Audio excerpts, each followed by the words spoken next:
Hello viewers, welcome to my YouTube channel. Viewers, आज के इस वीडियो में स्टैंडर्ड डेविएशन के बारे में जानेंगे। स्टैंडर्ड डेविएशन बेसिकली आपके कंक्रीट मिक्स डिजाइन को जब आप करते हैं और जब आप कंक्रीटिंग करते हैं तो उसका जो स्ट्रेंथ आता है तो उससे रिलेटेड है। तो अगर आप एक सिविल बैकग्राउंड से जुड़े हुए लोग हैं या फिर आप एक कॉन्ट्रैक्टर हैं या आप एक मिक्स डिजाइन करने जा रहे हैं या आप एक क्वालिटी कंट्रोल इंजीनियर हैं, तो आपको स्टैंडर्ड डेविएशन के बारे में मालूम होना चाहिए। तो इस वीडियो के अंत तक बने रहिए ताकि आपको आज स्टैंडर्ड डेविएशन कैसे फाइंड आउट करते हैं वो समझेंगे, इसका क्या इंपॉर्टेंस है वो समझेंगे और स्टैंडर्ड डेविएशन होता क्या है वो समझेंगे। तो चलिए शुरू करते हैं। व्यूअर्स, अभी जो आपको एक शीट दिखा रहा हूँ, यहाँ पर मैंने एक्चुअली एक M45 ग्रेड कंक्रीट का स्टैंडर्ड डेविएशन डिटरमाइन किया हूँ और वो कैसे करते हैं, क्या प्रोसेस है, उसके बारे में समझते हैं। सबसे पहले तो ये समझते हैं कि स्टैंडर्ड डेविएशन होता क्या है। Standard deviation in concrete measures the variability or scattered in compressive strength result, indicating how consistent a result mix is।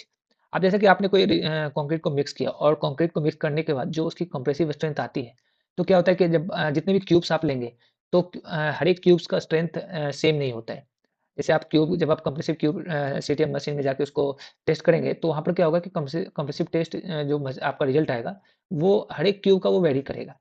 और जब वो वेरी करेगा तो जो उसका एवरेज स्ट्रेंथ होता है, जो जितने भी क्यूब्स आप ले लिए हैं, सिर्फ सिंगल डे में नहीं, आपने एक सपोज 10 डेज का, 5 डेज का, 1 मंथ का आपने जब क्यूब टेस्टिंग किया है और उस क्यूब टेस्टिंग के रिजल्ट से जब आप उसका एवरेज कंप्रेसिव स्ट्रेंथ आप निकालते हैं, तो जो सिंगल इंडिविजुअल रिजल्ट है और जो एवरेज कंप्रेसिव स्ट्रेंथ रिजल्ट है, उन दोनों के बीच में जो डेविएशन है, वो आपका क्या, वहाँ से आपका क्या होता है कि वो डेविएशन आपको निकालना है कि वो कितना डेविएट कर रहा है।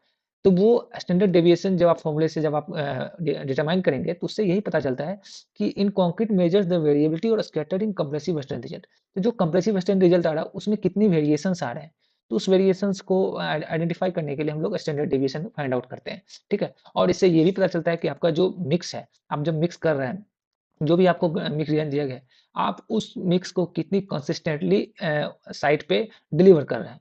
तो इन चीज़ों का भी जो आपका होता है स्टैंडर्ड डेविएशन से मालूम होता है। दूसरा क्या होता है कि अगर आपका स्टैंडर्ड ऑफ डेविएशन अगर हाई है, ठीक है? अगर आपका हाई है, तो वहाँ पर क्या होता है, इसका मतलब है कि आपकी जो क्वालिटी ऑफ कंट्रोल है वो पुअर है।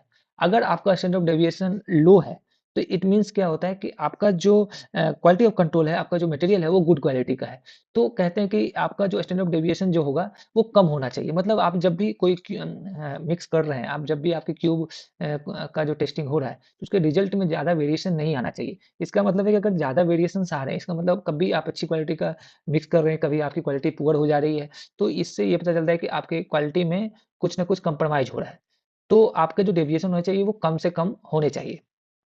ठीक है? अब हम ये समझते हैं कि स्टैंडर्ड ऑफ डेविएशन आपके लिए इंपॉर्टेंट क्यों होता है? स्टैंडर्ड ऑफ डेविएशन आपकी क्वालिटी कंट्रोल के लिए, जैसा अभी आपको बताया कि अगर आपका लो है, इसका मतलब है कि आपकी जो मिक्स है वो कंसिस्टेंट है। अगर हाई है आपका स्टैंडर्ड ऑफ डेविएशन, इसका मतलब है कि आपकी जो मिक्स है वो कंसिस्टेंट नहीं है। एक तो हो गया आपका क्वालिटी कंट्रोल के लिए। दूसरा क्या होता है, जब आप स्टैंडर्ड डेविएशन इसलिए भी फाइंड आउट करते हैं ताकि आपको टारगेट मीन स्ट्रेंथ पता चले। जब भी आप मिक्स डिजाइन करते हो तो मिक्स डिजाइन जब करते हैं तो वहाँ पर आपको जो भी दिया जाता है एक टारगेट मीन स्ट्रेंथ होता है। आपके जो भी कोई मिक्स होते हैं उसके एक टारगेट मीन स्ट्रेंथ होता है। उस टारगेट मीन स्ट्रेंथ को फाइंड आउट करने के लिए भी स्टैंडर्ड ऑफ डेविएशन की रिक्वायरमेंट होती है। जैसा कि मैं यहाँ पर आपको देखेंगे, एक कटआउट मैंने लगा रखा है। ये आपका IS 456 का टेबल नंबर 11 है। तो आप यहाँ पर देखेंगे कि स्पेसिफाइड ग्रेड M15 के केस में क्या दिया गया है कि कंप्रेसिव स्ट्रेंथ प्लस जो आपका रिजल्ट आनी चाहिए क्यूब टेस्ट का, वो क्या आनी चाहिए?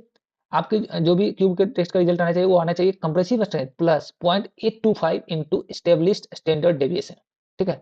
जो भी आपका स्टैंडर्ड ऑफ डेविएशन एस्टेब्लिश्ड होगा इस ट्रायल मिक्स से, इस टेस्टिंग से, तो उसका 0.825 को मल्टीप्लाई करेंगे प्लस एफसीके, जो भी आपका कंप्लीट से आपकी 15 है तो 15 प्लस 0.825 और जो भी आपका स्टैंडर्ड ऑफ डेविएशन आएगा वो होना चाहिए। ठीक है? अगर आपका स्टैंडर्ड ऑफ डेविएशन आपने फाइंड आउट नहीं किया है, आप डिटरमाइन नहीं किया है, तब जाके आपका क्या होना चाहिए, एफसीके प्लस 3 न्यूटन पर एमएम स्क्वायर। ठीक है? तो यहाँ पर आप 3 इसमें ऐड कर देंगे। ठीक है? जो भी ग्रेटर हो, विच एवर इज ग्रेटर। ठीक है? तो ये आएगा या ये आएगा, तो आप इन दोनों में जो भी ग्रेटर होगा आप उसको यूज करेंगे। तो यहाँ पर आप देख सकते हैं कि यहाँ पर भी स्टैंडर्ड डेविएशन को यूज किया गया है। अब चलिए अब समझते हैं कि M45 ग्रेड का जो स्टैंडर्ड डेविएशन कैसे फाइंड आउट करते हैं। अभी मैं आपको एक शीट दिखा रखा हूँ, इसमें डिफरेंट डिफरेंट कलर से मैंने आपको इसमें दिखा रखा है। तो इसमें देखेंगे कि 7 अप्रैल 2025 को जो दो टेस्टिंग हुई है, उसका जो कंप्रेसिव स्ट्रेंथ आया क्यूब का वो आया 58.02, एक का आया 51.86। उसी तरह 11 अप्रैल को आप देखेंगे तो 56.48, 54.78, 54.87। 15 अप्रैल का देखेंगे तो आपका देखेंगे 60.19, 57, 59 पॉइंट। इसी तरह जो मल्टीपल जो टेस्टिंग हुई है डिफरेंट डिफरेंट डेज में, उसका जो है क्यूब स्ट्रेंथ यहाँ पर आपको टेबुलेटेड दिख रहा होगा। ठीक है, ये आप देख रहे होंगे यहाँ पर, आप इसको अच्छे से देख सकते हैं। यहाँ पर डेट है आपका, यहाँ सीरियल नंबर है, यहाँ डेट है आपका, और यहाँ पर आपका कंप्रेसिव स्ट्रेंथ दिया गया है हर एक इंडिविजुअल क्यूब का। आप देखेंगे ये आ रहा है। ठीक है, अब साथ में देखेंगे कि एवरेज कंप्रेसिव स्ट्रेंथ जो है, जो आपका कंप्रेसिव स्ट्रेंथ था, जो इंडिविजुअल कंप्रेसिव स्ट्रेंथ था, उसको डिनोट किया गया एक्स से, और जो एवरेज कंप्रेसिव स्ट्रेंथ है उसको डिनोट किया गया x1 से। ठीक है, तो ये जो एवरेज स्ट्रेंथ क्या आया जो है कंप्रेसिव स्ट्रेंथ, वो कैसे आया? आप देखेंगे कि यहाँ पर मैंने जो सिग्मा एक्स मतलब सम ऑफ एक्स, ये जो एक्स है आपका कंप्रेसिव स्ट्रेंथ, इसका सम यहाँ पर निकाला गया है। आप देखेंगे ये इसका क्या है, पूरे का ये सम है। सम कितना आया है? 1618। ठीक है, और इसका जो x1 निकलेगा, एवरेज कैसे निकलेगा? Total sum divided by total numbers of sample. तो टोटल नंबर्स ऑफ सैंपल कितने हैं? 30। आप देखेंगे यहाँ 30 सैंपल है, तो जो एवरेज निकलेगा वो यही निकलेगा कि सम divided by total number of sample. तो आप देखेंगे जो आ रहा है वो क्या आ रहा है? 53.95। तो ये आपका क्या हो गया? एवरेज कंप्रेसिव स्ट्रेंथ हो गया आपके क्यूब का। ठीक है, अब डेविएशन कैसे निकलेगा? डेविएशन निकलेगा आपका x minus x1, x minus x1, जो आपका इंडिविजुअल क्यूब स्ट्रेंथ था और जो आपका एवरेज कंप्रेसिव स्ट्रेंथ है, दोनों को क्या करेंगे? सब्ट्रैक्ट करेंगे, दोनों को माइनस करेंगे, तो जो भी आपका आएगा वो क्या आएगा? डेविएशन। आप देखेंगे यहाँ 4.07 है, यहाँ माइनस 2.09 है, यहाँ 2.53 है, 0.83 है, तो ये आपका क्या निकल रहा है? दोनों के बीच में डिफरेंस। ठीक है, ये आपका हो गया डेविएशन। अब क्या करना है आपको? जो स्टैंडर्ड डेविएशन होता है, स्टैंडर्ड डेविएशन का जो फॉर्मूला होता है वो ये होता है कि standard deviation is equal to root under sigma, और आपका जो डिफरेंस आ रहा था, जो डेविएशन आ रहा था, ये डेविएशन का स्क्वायर, ये जो डेविएशन आ रहा है उसका square divided by n minus one. N क्या है आपका? Total number of sample. Total number of sample 30 है, और 30 माइनस वन। ठीक है, ये आपका फॉर्मूला है। तो अगर आपको ये फॉर्मूला में आपको पुट करना है, तो सबसे पहले तो इसका जो डिफरेंस है अभी हम लोगों ने फाइंड आउट कर लिया, ये deviation x minus x one, जैसे आप देखेंगे x माइनस एक्स वन। ठीक है, ये हमने फाइंड आउट कर लिया। तो अभी जो नेक्स्ट कॉलम है, नेक्स्ट कॉलम में हमने क्या किया? x माइनस एक्स वन का स्क्वायर निकाल दिया है। मतलब ये जो डेविएशन आया उसका स्क्वायर है, ये आप देखेंगे इसका स्क्वायर है। ठीक है, तो यहाँ सारा स्क्वायर आ गया आपका। ठीक है, यहाँ देखेंगे x माइनस एक्स वन का स्क्वायर आ गया। तो आप यहाँ पर देखेंगे कि जो x माइनस एक्स वन का स्क्वायर है, इसका सम क्या आ गया? यहाँ पर आ गया, आप देख सकते हैं। यहाँ पर हमने क्या कर रखा है? जो आपका डिफरेंसेस थे, डिफरेंसेस का जो स्क्वायर है, उसका टोटल 30 नंबर्स का जो सैंपल आया है, ठीक है, उसका हमने यहाँ पर क्या किया? सम निकाल दिया है। और सम निकालने के बाद क्या किया है कि इसको फॉर्मूला में पुट किया है। ठीक है, क्योंकि यहाँ पर जो आप देखेंगे फॉर्मूला में है सम ऑफ डेविएशन का x माइनस एक्स वन का होल स्क्वायर। तो यहाँ सम क्या आ गया? 407। तो यहाँ पर ऊपर में आपको देखेंगे इस वाले पार्ट को अगर आप यहाँ पर हटाएंगे तो 407 आ जाएगा, और यहाँ n माइनस वन, तो n माइनस वन क्या है? 30, 30 माइनस वन क्या हो जाएगा? 29। देखिए आप यहाँ पर, तो जब आप इस फॉर्मूला में इसको पुट करेंगे तो इसका जो स्टैंडर्ड डेविएशन आएगा वो आएगा आपका 3.549, और अगर इसको राउंड अप करेंगे तो 3.55। तो जो आपका स्टैंडर्ड डेविएशन यहाँ रहने वाला है वो रहने वाला है 3.55। अब अगर इस केस में जाएंगे, जो यहाँ पर लिखा है, आप देखेंगे M20 और एबव, अगर M20 या एबव से किसी को कंप्लीट करना है तो यहाँ पर क्या होगा? FCK plus 0.825 into establish standard of deviation. तो यहाँ पर क्या हो जाएगा? FCK आपका जो भी है 45 है, प्लस 0.825 इंटू आपका स्टैंडर्ड डेविएशन क्या आया? 3.55।